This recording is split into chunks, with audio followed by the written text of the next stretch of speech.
All right, guys, we're back here on another episode of the Red Card Report, episode 10, right?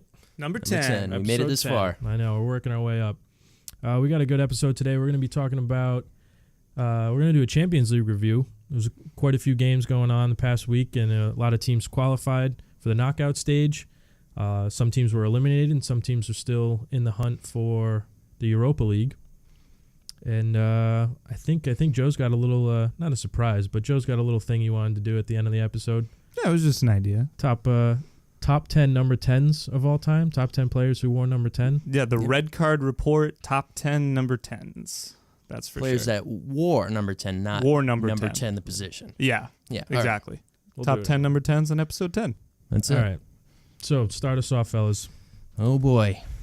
Let's do Group A first. Yeah, we'll just we'll do go this in in order. alphabetical order. Let's do this. All right.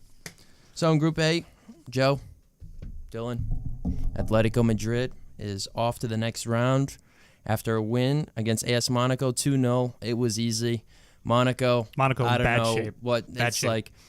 You know, I thought it was bad luck in the French league, but it's like bad luck all around. Right. These Yeah. guys are just done. Henry is not getting any breaks. That's for sure. He's Like- it's Like, rough. they're a bad team. Yeah. Like, Manchester United is not good. They have quality on their team. Wow, comparing them to Manchester United. But they're like in that middle of the table. They qualified for the next round. Monaco, Monaco, not even they're close. just bad. Makes you wonder what happened between, that awesome run they had a couple years ago and then look at them now. It doesn't take long. That's what happens. You lose Bernard Silva, you lose Mbappe. You know? Right. That's Right. what happens. And I don't mean know. that's pretty much it for that game. It's self-explanatory. Thomas Lamar, like, hey, they're all gone. They're all gone. But I don't know. I mean, you look at the players that they have. They have quality players. It's just nothing's working. They still have a lot of the same players from the years before, but I don't know. And I mean, they have the name brand coach in Henry, but he's not getting the job done. So And they have a lot of work to do. And Jardine, too, who was a good coach. Was a Couldn't good make coach. it happen. Couldn't make it happen. I don't know. But So they have work to do. And then the next game, Dortmund and Bruges. Dortmund advances. They tied 0-0. surprising, they didn't score They didn't against score. against a But team that's going to it be going to was- the Europa League. Yep, it was enough. It was enough to get to the next round. Atletico Madrid tops the group off with 12 points. Borussia Dortmund with 10. Bruges is already in the Europa League. And AS Monaco, doesn't matter. This last game, there's still one game left in the group, but this one's all said and done. Bye-bye. It's all the shots are called in this one. But moving on. Moving to on, Group B. Group B, which is still In- open. The only team that is actually qualified from Group B is Barcelona, right? Yes. So this one, we're still looking for that second place finisher to make it to the next round. Yeah, that's practically that's correct. PSV is already knocked out. I don't know what's going on. They're playing great in their league. They started off like the first 10 games undefeated or whatever it was. Right. Just 10 straight wins. But And- now, but this is the Champions League, and they got handed a really tough group. You can't say they didn't. Yeah, and you can tell in the games that they played. There's quality in the players. They're a young squad. They definitely have potential, but I don't know how much longer a lot of those studs are going to be on that team. But between Tottenham and Inter Milan, the good news for them is they will continue to play in European competition this year. Bad news is only one of them is going to advance to the 16, to the round of 16. And That's going to be tough I don't know. I think it's tough for Tottenham. because they're going to Barcelona at the Camp Nou. My question is, though, since Barcelona already has qualification totally wrapped up and they're going on, will they take their foot off the gas and not try as hard since they're already qualified? Maybe they'll save some energy for later in the year. You know what I'm saying? And give Tottenham a break. Will that open up room for maybe Tottenham to win? Do you think so? I mean, they may rest some players. Tottenham's not a pushover side either. They can cause some problems for Barcelona. This Barcelona team isn't unbeatable. They are beatable. Yeah, it's been proven already. So, I mean, I feel like this game it's hard to call. who knows? I feel like Tottenham will come away with at least a 1-0 win. You really think so? Yeah, I think that they can do It's it. a tough place to win in. It's tough for anyone, but I feel like if it's the situation, the circumstances that they have are lining up for them to at least pick up a win, I feel like. Yeah. And they're playing great right now. Yeah, they've been playing well. They started off terrible in the Champions League, but now they picked up the last 2 games. They picked up W's. Crucial wins. That crucial win against Inter. They owned that game. They were doing great that game. Hit the crossbar 3 times. And Eriksen with a great goal, much needed in the 80th minute. You know, it just extended Tottenham's hopes, but it's going to be really difficult to go into Barcelona, despite whether or not Barcelona is going to rest a few players, take it a step back or not, which I really doubt, because Barcelona is always going 100%. They always play to win. They never really, lay off, even when they're ahead by a couple of goals or when they're not in a circumstance where they need to win or, they're up 2 goals. They never lay off. Yeah. They play 100%, and you don't see too many games where Barcelona is ahead and they just lose. That's true. That is true. They're a very disciplined team. They are a disciplined team, but they can have their lapses in concentration. Every team gets them. I guess it's just a matter of, can Tottenham exploit those opportunities? Can they finish those chances? Because I have a feeling they'll be creating chances. They're a very attacking team, and I think that they'll cause Barcelona a lot of problems. But I guess we just have to wait and see and watch what ends up happening. Yeah, Tottenham has to play to win. They have to play to win because the chances of PSV beating Inter Milan at the San Siro are slim. So are we basically giving Inter the win on that one, I guess? My prediction, I think Inter's going to go through. I don't think Barcelona's going to lay off. I'm not saying that it can't happen because Tottenham has the quality. Even when Barcelona is 100% and Tottenham's 100%, Tottenham still has the capabilities to beat Barcelona because Tottenham has proven to be that top level club. And they're literally a half a piece, maybe one player away from actually being Champions League favorites. Yeah. That's a good point, yeah. They just need that one quality player aside from Harry Kane and Christian Eriksen. They have Eriksen, they have Dele Alli. They have one more player in that midfield, that center midfielder position. Right. I think they can really, really do some damage. Yeah. Well, I've said it before. It'll never happen, but if Bale had stayed or if Bale ever went back, that's... Yeah, I think so too. Yeah. We'd be looking at a different team. Yep, absolutely. Well said, Dill. Or even if Modric never left. Yeah, wow, that was right. He was on Tottenham. If he never left, imagine we'd be looking. Dude, imagine the possibilities of that team. Having a Bale, Modric all these years. Then you have a Dele Alli, Harry Kane. That's a squad. Eriksen. It's a squad. That is a squad. But my prediction, I think Inter's going to go through. I don't think they're going to let up against PSV. They're a pretty well-organized team. They picked it up, Inter, since their abysmal start to Serie A. Yep. But in the Champions League, they've been playing great. Can't ask for much more. Yeah.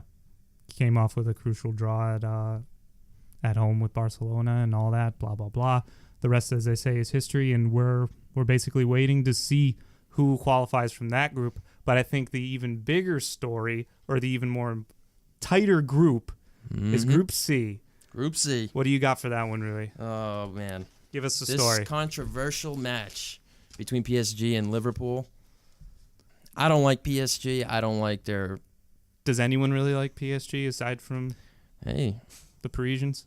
I'm just saying. I mean, people like them, but just the acting, the drama going on. They're a quality squad. Quality squad. A lot of talent. And they can win this. They can win this. They are a favorite. They are up there. They definitely are up there. The only thing that really has me putting my foot on the brake with them is that they just don't play in a strong league with high competition. I mean, they're doing what they're doing. They're just winning games. They've won all of them. They're top of the table. They're going to win the league. They're probably going to win the French Cup. Yeah, but if you're not playing against teams of quality, like Champions League caliber teams, right?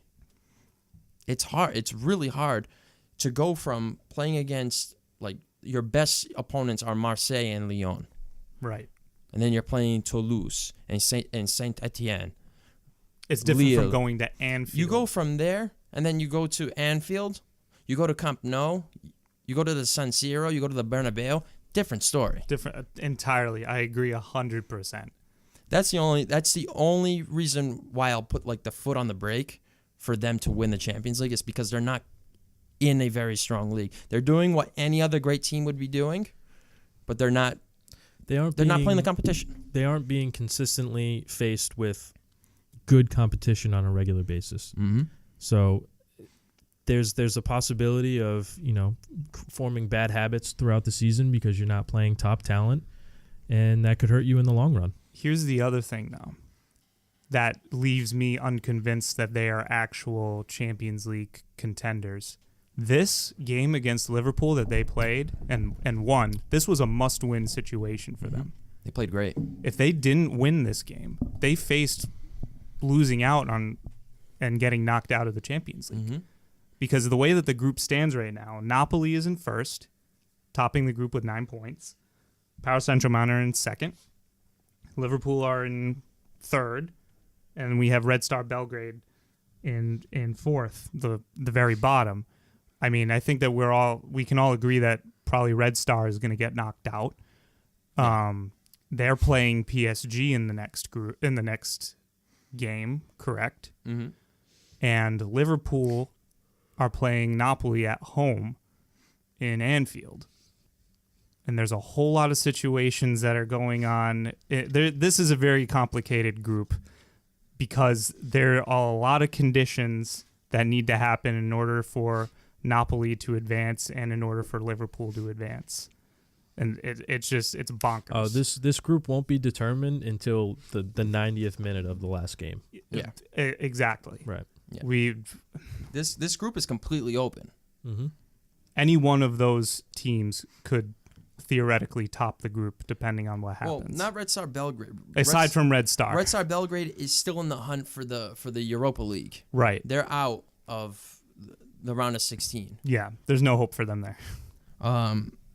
But they're fighting for the Europa League, which is a great competition for a team like that, especially in the group that they were just in. But yeah, between Liverpool, PSG, Napoli, anything can happen. Is there a let me put it this way. Who do you think, based upon who they're playing and what could potentially happen, who do you think is going to top the group and who do you think is going to come in second? Napoli. Napoli, you think, is going to top the group? Napoli is topping the group. Because they need to, if I'm not mistaken, they need to win by at least one goal at Liverpool in order to advance, right? Or does Liverpool needs to go up win 1 goal? Right. So, yeah, in order to get that goal Napoli's difference, gonna beat them. I think they're going to beat them. Right. Liverpool hasn't been playing. They haven't been playing very well. They haven't the last been few themselves weeks. lately. No, they they're haven't. starting to. I'm not going to say they're going to crash because I think they're going to rebound, but they're losing.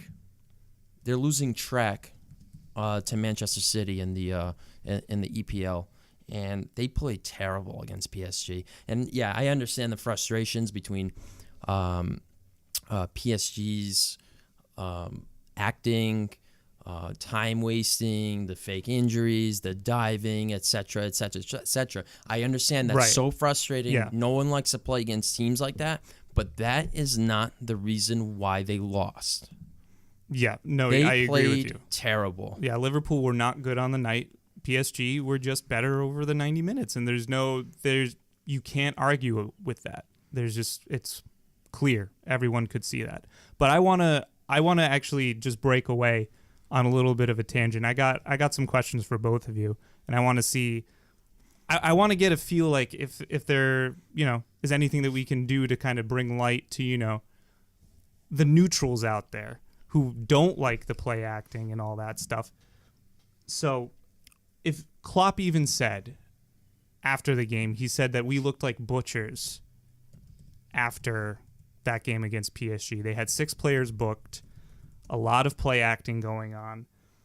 What's your opinion? What are your opinions on this sort of thing happening in the game? Because let's get real, everyone does it. Mm-hmm. So it seems to be widely accepted that it's just part of the game. But what's your opinion on that? Yeah, everyone does it. It's something that you're bound to run into when you're playing this game. Neymar's not the only one that dives. PSG, do they dive and act more than the average team? Okay, still not an excuse to lose. Liverpool has the quality. Regardless, if PSG is doing what they've been doing, what they just did in this game, right? Liverpool still has the quality to win. They should play better, and it's not because of the diving. If you're blaming diving and all the cautionings because you won a fair play award for 2 years straight, like Klopp mentioned, no one cares about that. This is the Champions League final. I mean, this is the Champions League group stage, and your objective is to get to the final. So you're going to have to go through all obstacles. You're going to have to go through whatever it takes to get there. And you'll come across those players that dive. You ask any Liverpool player from 12 years ago, this wouldn't faze them. The diving, yeah. No, because it wouldn't. Liverpool back then, nothing fazed them when it came to the Champions League. Yeah, they would just get the job done. You can throw whatever at them, and they're going to respond with victories. So let me just get back to the actual question. Do you accept diving as just part of the game? Yeah, it's part of the game. I don't like it. But you know what? Is it cowardly? Maybe. But we see the best defenders that we've ever seen play the game. Chiellini is another one, right? Where he's getting away with these little tugs on the jerseys, the little extra bumps. He's not the only one, but he's a good example of it because he's a great player. But he's doing whatever it takes to win the game. And if the referee doesn't call it, he doesn't call it. Right. And that's what it takes. That's a fair rationale. Look at Ibrahimovic. Ibrahimovic is another. He's a winner. Yeah. This guy's won league titles with multiple teams. Hasn't won a Champions League, but he's won cups. He's won league titles with multiple teams. Has had a great career, and that guy doesn't care, and he does whatever it takes to win. And that's the mentality you have to have. You can't complain about, this team is this and that. One team is diving, the other team is getting the benefits from the referee's calls. You can't point to that. Right. Winners do whatever it takes to win. Fair analysis. What about you, Dylan? What do you think about this whole diving thing? I don't mean to really go on this tangent, but it's something that really bothered me after watching the Liverpool game. It's completely understandable, and I think it's something that's been plaguing the game or troubling the game recently, more so than in years past.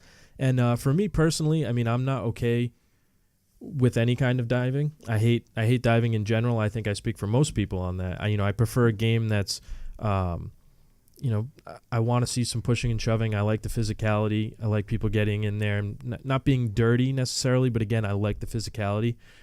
In terms of diving within soccer, I've grown to accept it. It's a part of the game. You're never going to change it. But where I've drawn the line, for my own personal opinion, when I'm watching soccer games, if there is actual contact made and someone might try to sell it a little bit more or exaggerate the contact, it still pisses me off.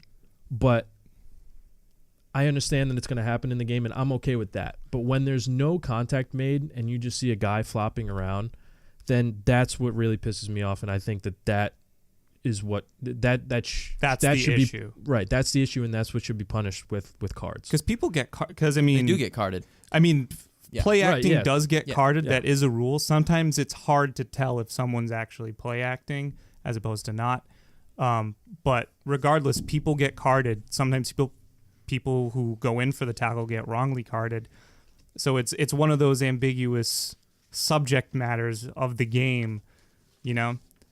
So one more question, and then I swear I'll drop this.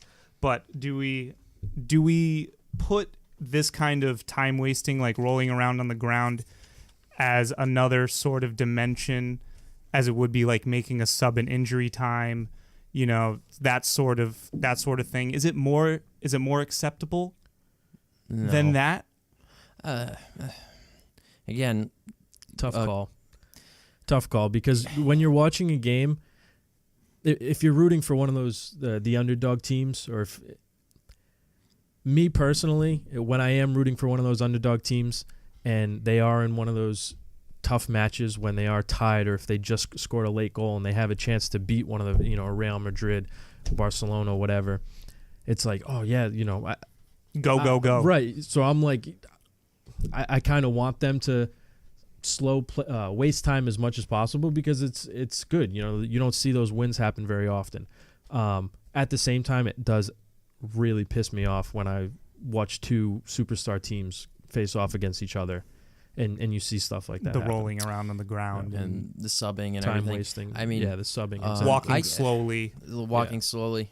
And we saw Luke Shaw pushing a player off the field so they could speed up the substitution. Right. We saw that the other day. I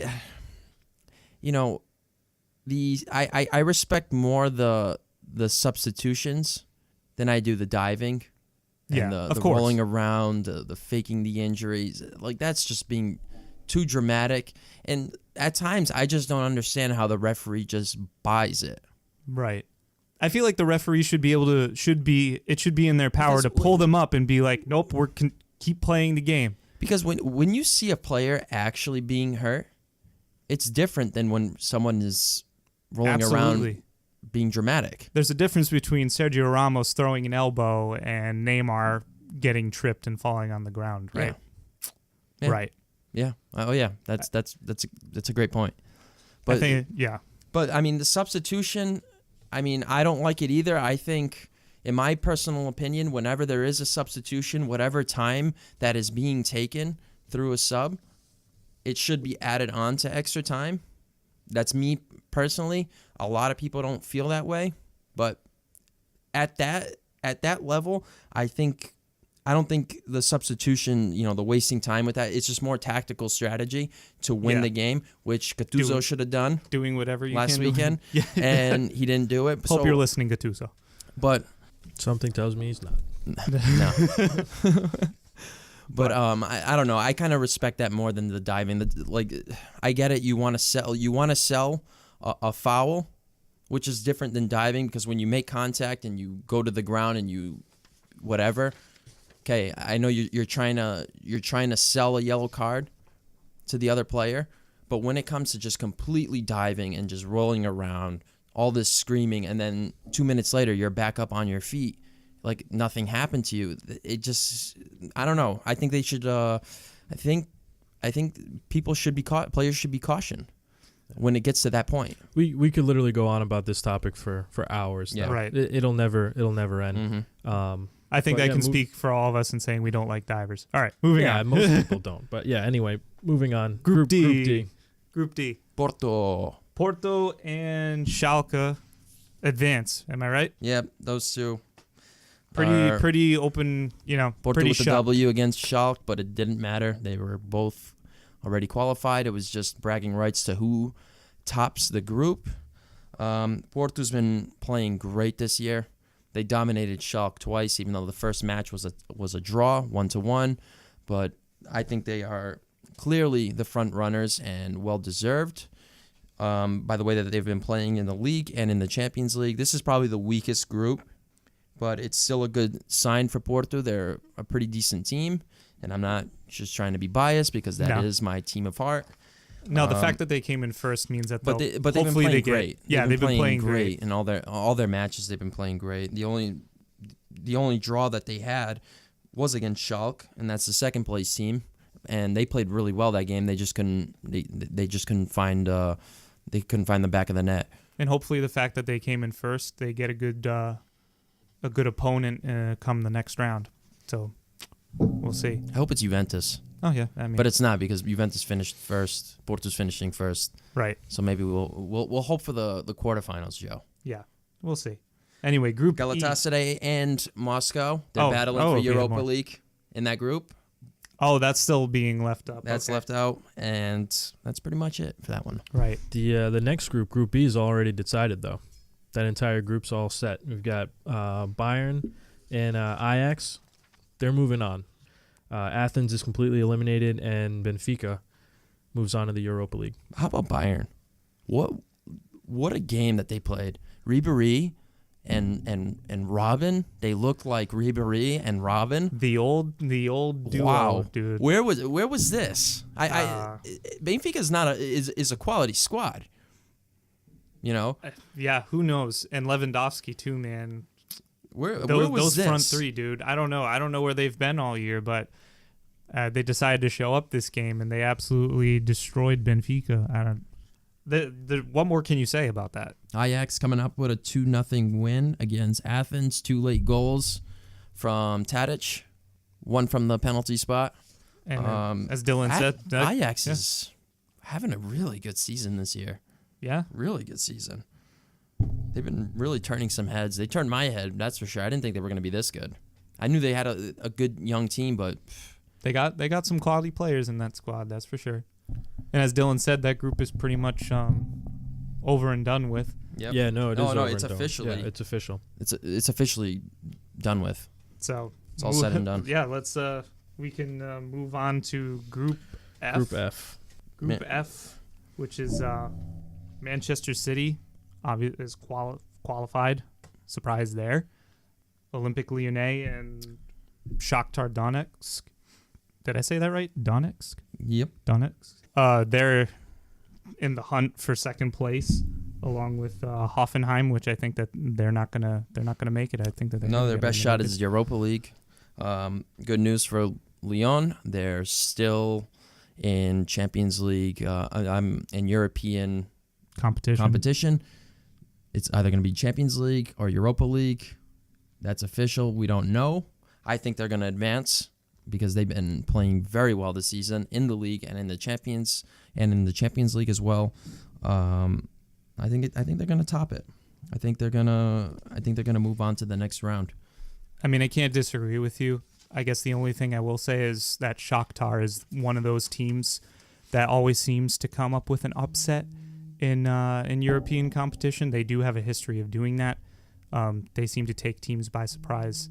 So I guess we'll find out. We'll find out when are the next games? Do you know? It's like the 12th-ish. So we have some time, but that's when it'll all be decided. It'll all be said and done. All right, moving on. Group G, this is no surprise at all. Dude, Real Madrid qualified? Oh my God, shocker.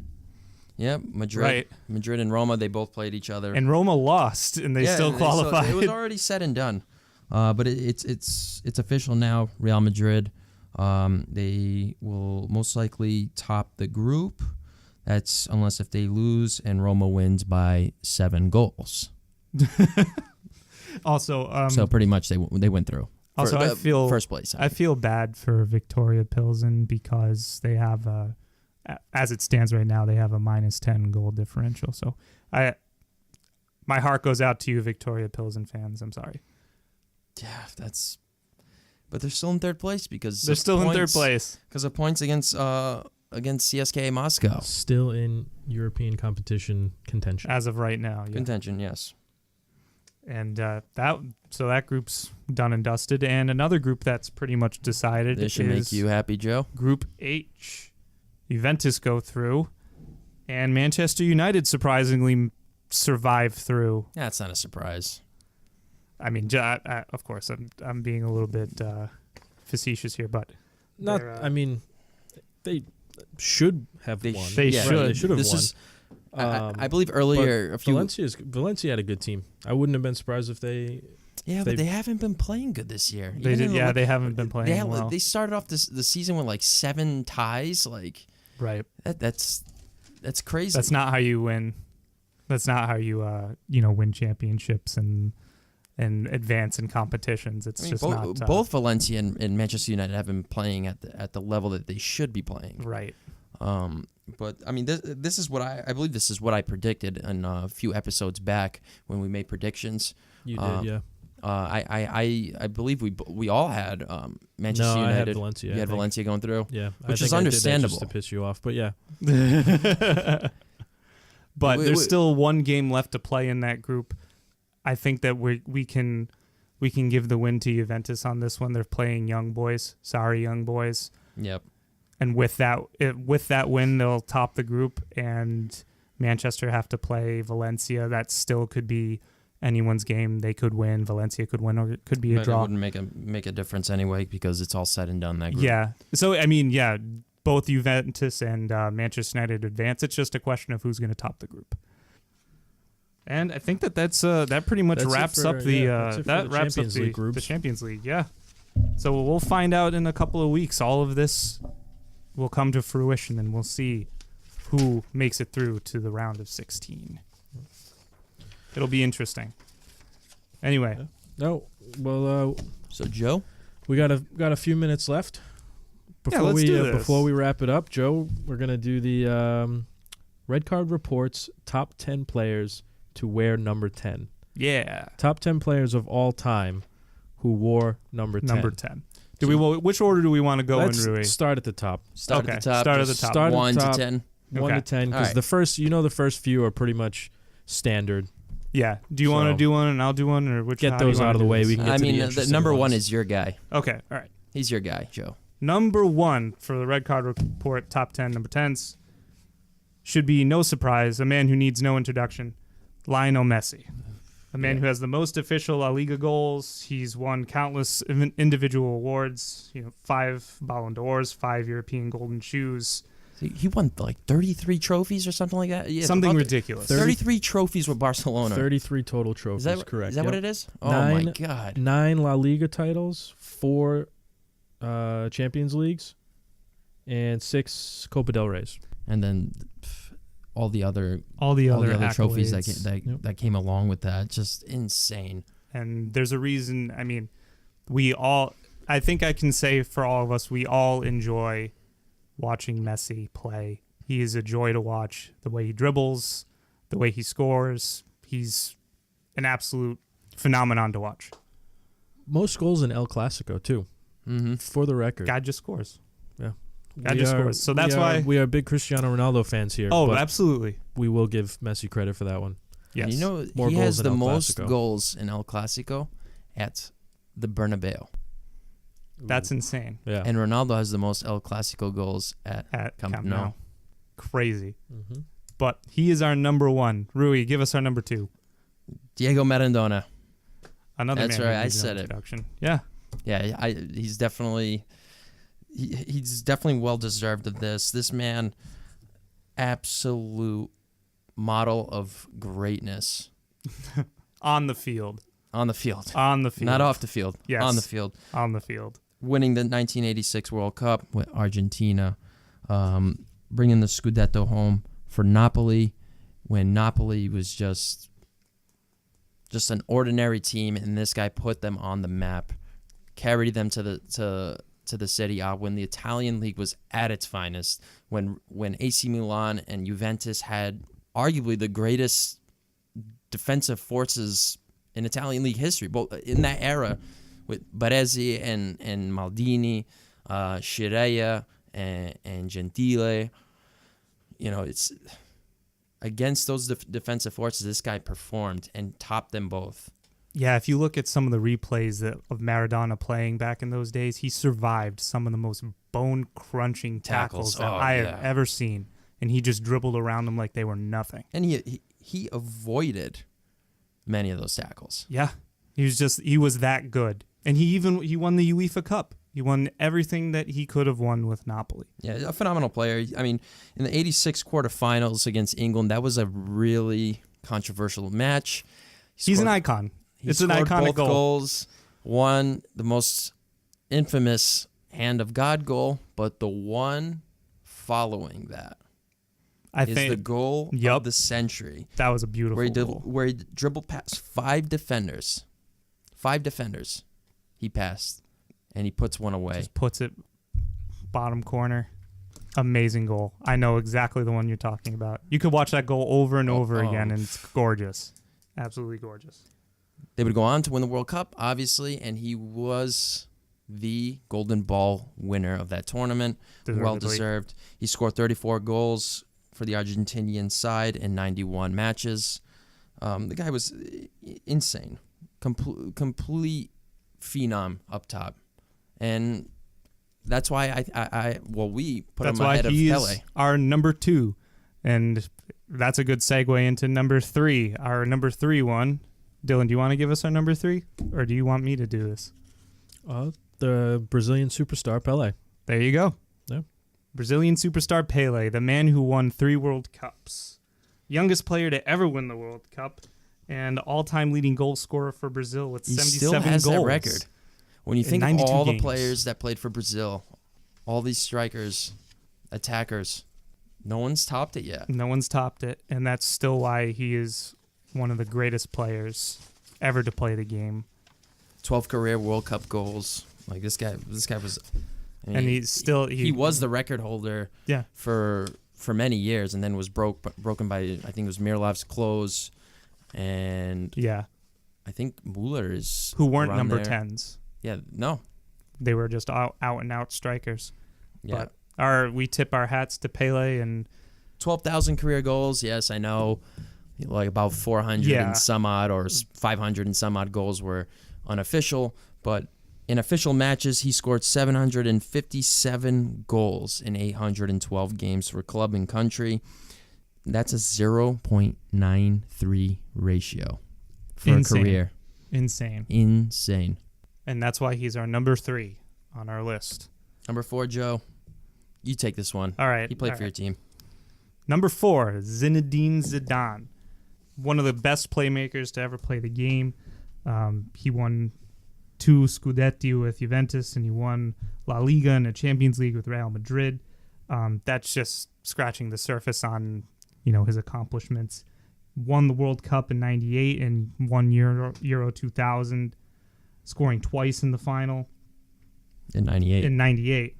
He won the Golden Ball in 06, 3 times FIFA World Player of the Year, Ligue 1 Player of the Year, La Liga Foreign Player of the Year, Serie A Player of the Year. Just guys. Player of the Year. Player of the Year. Player of the Year. Player of the Year. Guys, what more can you say? Incredible player. Another icon of the game. Incredible player. Even, at the time he retired back in 2006, he was playing at the age he retired. I think it was 34. Yeah, I believe it was 34. At that rate, players were dropping off. Mm-hmm. They were falling off. And this guy, he was still playing at a high level. Yeah, he wasn't as fast, but the experience, his IQ just made everything work. He played so well. Won Golden Ball in 2006, the last tournament he played in. He made the difference. He makes the difference. He was just a penalty kick shootout away from winning another World Cup, 2 World Cups. Yep. That's all it took. Another legend of the game, Zinedine Zidane. Rui, this guy is one of your favorites. Yes. Number 5. He is my favorite of all time from being Portuguese. How much Eusébio, the original Black Panther, how much he meant for Portugal at the time. It was what he did and what he meant to the people of Portugal is incredible. I think it's greater than what Ronaldo and Luis Figo could ever be. He's known to be the greatest African footballer of all time. He took Portugal to the third place in the 1966 World Cup, where they lost to England in the semifinals. It was a 2-1 match. He scored 9 goals in that tournament, which is a record that still stands today, and 4 of those were against North Korea when Portugal was down 3-0. Insane. 3-0. And it still holds to be the greatest comeback in the World Cup today, and that was led by that man. He's the Portuguese league all-time leading scorer, 317 goals in 301 games. He's Benfica's all-time leading goal scorer, 473 goals in 440 competitive matches. Ridiculous. He's won 11 league titles, 5 Taça de Portugal, which is the Portuguese Cup, 2 Champions Leagues, and 4 final appearances. He also scored 46 goals in 63 games for Portugal. 3-time European Cup top goal scorer, 1-time Ballon d'Or, first ever to win the Golden Boot, where he won it in 1968 and also 1973. So if they started this award before 1968, he probably would have won won it. He would have won it. I think he's arguably the greatest more. goal scorer ever. I mean, we could talk about Di Stefano, Puskas, Pele. I mean, there's no way you can just miss him. No. Just an incredible player. That's why incredible. And that's why he's number 5 on our list. And also, Alfredo Di Stefano once said, "For me, Eusebio will always be the greatest ever." That says a lot. Number 6, Ferenc Puskas.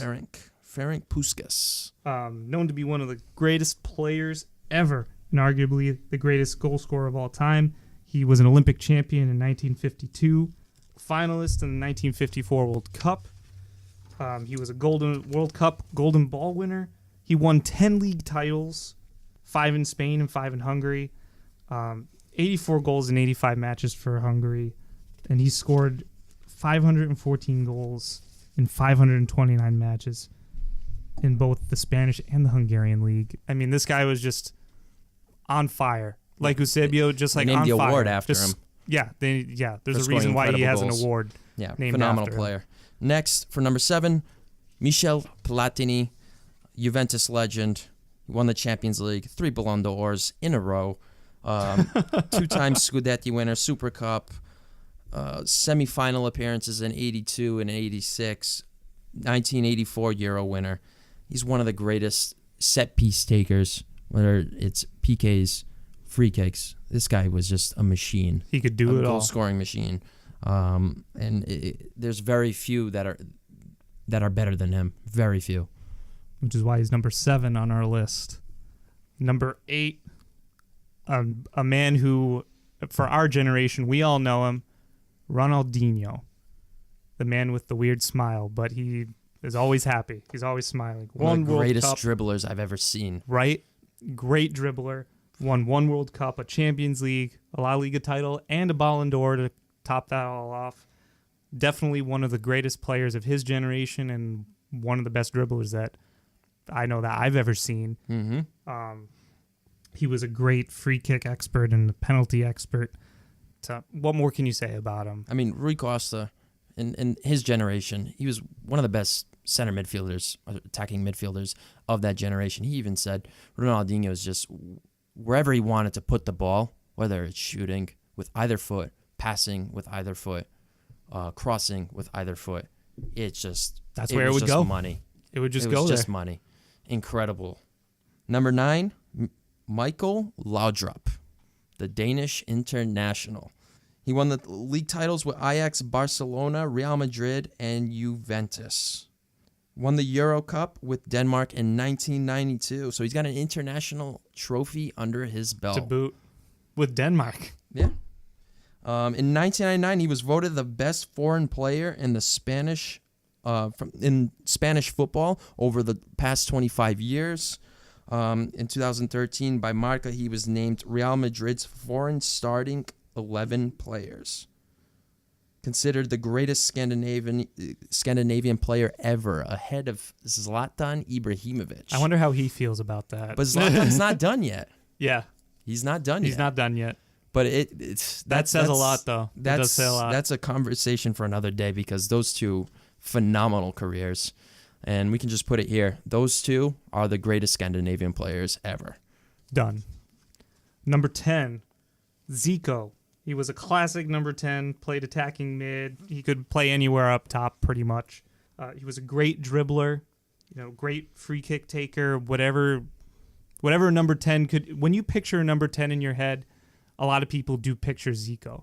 Yeah. Because he could just do it all. He was phenomenal. And what was unfortunate for him was he was literally dropped, like not dropped, but like he played in the wrong generation. right. of Brazilian soccer on the international level. Just didn't win anything. Just didn't win anything for the country. Pelé said, if there's anyone that I can say was close to me, and this was at the time, it would be Zico. But it's just he doesn't have the World Cups under his belt. He doesn't have the international success. Great club career. Just no trophies. Just no trophies to speak for it. But that doesn't speak to the kind of player that he was. Still played in 3 World Cups, and he scored 48 goals in 71 matches for Brazil, which is very impressive. He's one of the best goal scorers the Brazilians have ever had. And what more can you say? And that's why he's number 10 on our list of top number 10s to wear number 10. And that's why Alessandro Del Piero is not on this top 10. I know. He's an honorable mention. Should we give him an honorable mention? Yeah, absolutely. It was hard. This was a hard list to make, and you and I worked on this. We had almost 24 players. Yeah, we had to whittle it down. With. And Del Piero was up there. Yeah. Do you want me? Can I go through a list of his accomplishments just super quick? What, Del Piero? Yeah, just really quick. Yeah, if it helps you sleep better at night, just. I couldn't believe we're doing a top 10 list and you couldn't resist. I can't. Well, he wanted number 10. You had to. We're doing a top 10 list and you had to extend it to 11. And then he also has to put Roberto Baggio too.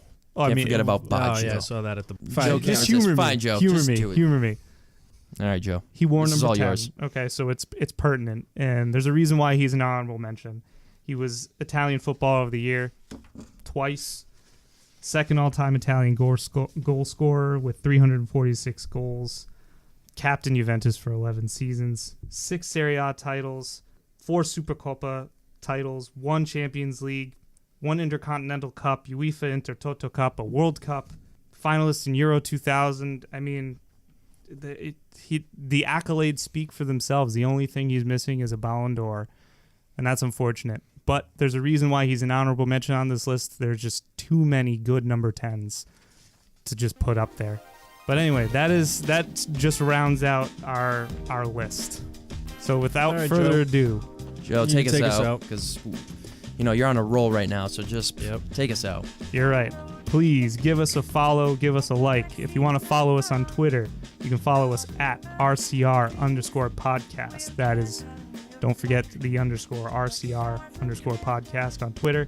And if you want to follow us on Instagram, that's at Red Card Report. That's all one word, at Red Card Report.